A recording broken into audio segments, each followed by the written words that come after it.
Reactive Training Systems. What's up, guys? This is Jim with Reactive Training Systems, and today I want to talk about making complicated coaching decisions. And what I mean by complicated is that, let's say you have a lifter and they've been responding really well to your methodology. However you typically write training for your athletes, for yourself, for your lifters, and you run into somebody and they're just not responding well to it.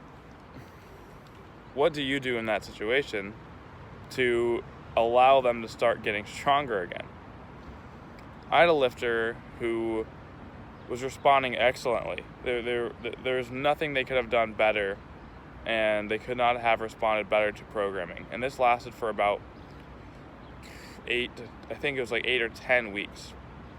All of a sudden, their squat dropped 60 kilos within 2 or 3 weeks. Their deadlift dropped about 80 kilos within 2 or 3 weeks. Their bench press dropped as well. I think it was about 10 or 20 kilos. But the point is, this was not good. You don't ever want to see almost a 200 kilo drop in a lifter's total in less than 2 or 3 weeks. The first thought I had was, maybe this lifter has an injury, because that would make a lot of sense. The second thought was, maybe they are just under incredible amounts of fatigue. So I looked at the training log and I looked at the training block, and I really could not find anything that would indicate such insane levels of performance decrease. So what I did was I actually got on a call with him, and we talked a little bit. I haven't talked to him a lot, so I wanted to get to know what was going on in his life. And actually, this was a pretty huge moment for us, because I found out that he was working his ass off, and he was getting like 4 hours of sleep, and the temperature outside was 40 degrees Celsius every day. So he was, sweating like crazy, just like incredibly uncomfortable.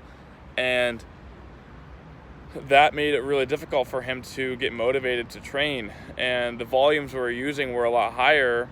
That worked well during the winter, but as the temperatures increased and as stress increased in his job and as sleeping decreased, it stopped working.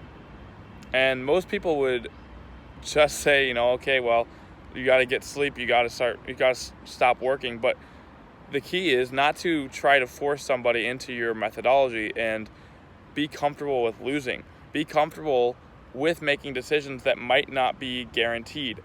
So what we had to do with this is change everything up completely. I changed up the frequency, changed up the exercise selection, changed up the volume.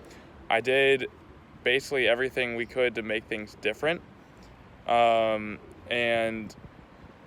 kind of had to see what happened, right? We gave him a washout week, and I had a hunch that if we changed as many things as we could, we dropped the volume, kind of flip-flopped the volume and intensity. So the intensity actually increased, but the volume decreased. The net stress per training session was a lot lower, though. So that was a hunch I had, and we went with it, and his performance went up. Now, there wasn't incredible amounts of scientific application to this, but that's the art of coaching.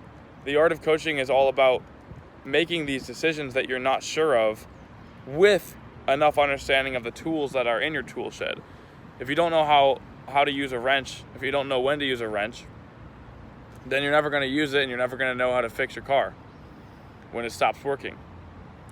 So after years and years of experience and having incredible amounts of lifters with various complications, coaching is kind of like running a business, in that everything's always going wrong all the time. Maybe not in every area, but there's never a moment in coaching where no lifter has any problems. But it's those problems that really sculpt the creative mind.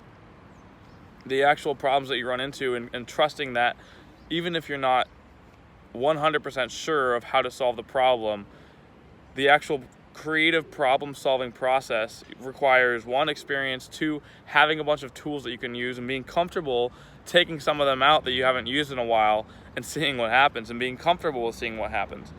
Now, if there is a competition coming up soon and training's not going well, you might be a little bit afraid to change things up because you don't know what's going to happen if they, that maybe the lifter won't respond well to the change that you're thinking about making. And that's where making this is kind of a hierarchy I have for making training decisions and coaching decisions. The worse training is going, the more things I change. The better training is going, the less things I change. So imagine squat and bench are going pretty well, but deadlift isn't going well. Then I'll maybe make a slight modification to deadlift because maybe they just can't respond well to the deadlift volume. Maybe it's just a slight tweak in volume. Or maybe they need more rest in between sessions. So maybe I'll throw in the deadlift towards the end of the session or towards the end of the week. But like I said, if training is going really poorly, then you need to change more things up because if you only make small changes to a situation that is currently going horribly, I don't know how I can expect a massive change from a subtle change. Maybe you only change intensity. Maybe you only change volume, or maybe you only change exercise selection. That would be something I might do when training is going pretty well, but not the best. But if training is going poorly, change as many things as I can think of, that makes sense for the lifter, and also make sure I'm understanding where the source of the problem is coming from. That's kind of key, right? But like I said, it's all about trusting yourself and trusting the fact that if you do make a change and it doesn't go well, you have enough tools to make another change, and eventually, hopefully, you see positive results from these changes, but it comes from that experience and that trust in yourself. And also communication is huge. Communicating with the lifter that whatever is going on with them is okay. It might start feeling like it's the end of the world if your squat. This guy's squat dropped almost 200 kilos. I had a lifter his squat, bench, and deadlift in total dropped almost 200 kilos, and within 3 weeks, we had everything back to post-peak levels and actually further. So he was hitting PRs on the squat, bench, and deadlift within 3 or 4 weeks of actually pretty significant change, because I was comfortable with making these changes, even though they're nothing like what he was doing before. I didn't buy into the process. I didn't buy into my old methodology. I was okay with letting go of that ego and letting go of that attachment to the initial idea I had, because it's okay to be wrong. And once you're afraid of being wrong, that's when you're putting yourself in a very vulnerable position to lose in the long run. If you lose in the short run, that's okay.